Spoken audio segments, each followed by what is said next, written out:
obviously match of the round, essentially. It's pretty exciting. Yeah, it is.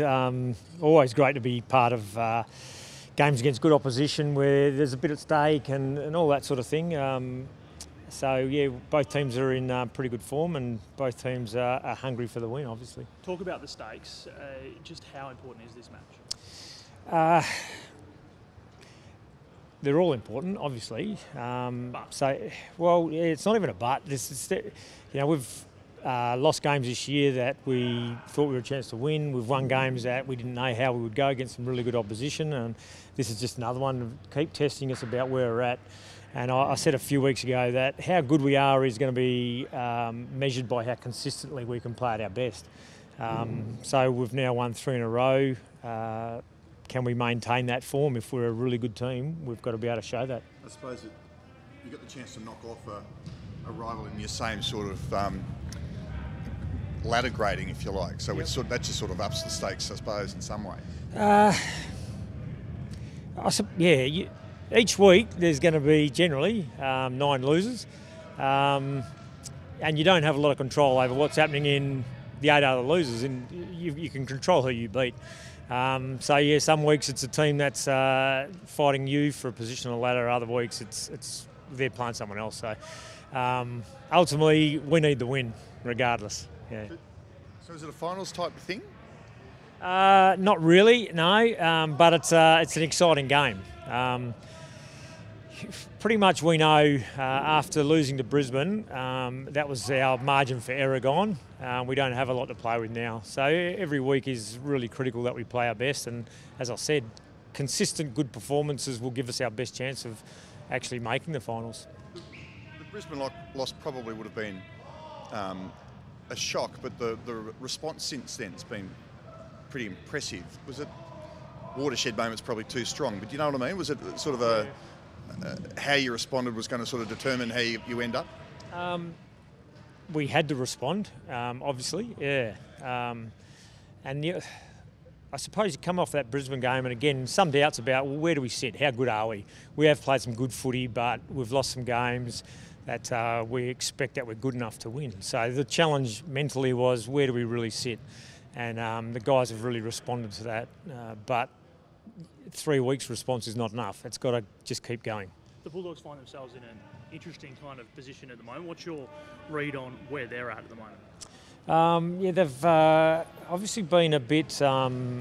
they've had some injuries ins and outs throughout the year again this year. But still, you look at their best footy, still looks really exciting, and the names on their team sheet are going to be awesome going into the game this week. So, we have no doubt that we are going to have to be our absolute best to be able to take the Bullies on. You don't feel like you're getting them at a vulnerable stage? No, I don't. No. This competition shows that everyone is vulnerable every week, so that includes us. A couple of other little issues. James Kelly, when will you sit down with him and have a conversation about his future? Because he's been pretty impressive. Yeah, he has been outstanding. We've had a very brief chat, which was very open-ended. Like, it really was around, well, let's see how the rest of the season pans out. He's feeling good, but he knows where he's at. He's another player, exactly where Job's at. What does the club want to do? What's its plans for next year and going forward? So that discussion will happen post-season as well. What's he brought to the footy club, though? I mean, he came as a top-up player and then obviously you kept him on. He must be adding some significant value to keep him around. Yeah, absolutely. Yeah, we wouldn't have kept him on this year if we didn't believe he was going to add a lot of value. So we're wrapped with what he brought to the club last year. We're really excited with what he's brought this year, not only in his on-field performance, but his experience around the place and helping us build, the type of culture we want. Lots been said of the Cale Hooker antics on his opponent. What have you talked to him about it, or have you let it slide? Is it an issue? It's not an issue, no. It's something that Cale is personally responsible for, and it's a fine line, isn't it? Because I just hear people are screaming out for characters in the game, and if anyone starts to show any sort of character, they get shouted down, and then people say, why don't we have any characters in the game? So you can't win. I don't think Kale didn't give a free kick away. That's my major concern. I think the umpire maybe warned him once.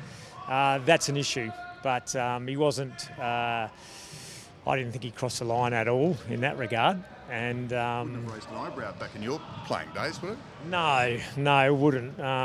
He might have got a smack in the mouth back, but that might have been from a more senior player. But it was obviously on a young player. But I've got no doubt Kale had a few of those moments as a young player coming through where some of the big names he lined up on showed him no remorse at all. I'm not sure if you saw that split screen of Brad Scott's spray with Majak Daw, but talking of stuff that has been happening for 100 years, do you think that that's all still good? I mean, in terms of footy and coaches having a massive crack at a player like that in such a... I guess he was in the coach's box, but it was caught on camera, so it's a public forum. Yeah, well, you can see it, but we've got no idea what was said. So we can only make judgments, and, my assumption would be, knowing Brad Scott, that it would have been quite soothing and calm. Maybe I'm going too far there.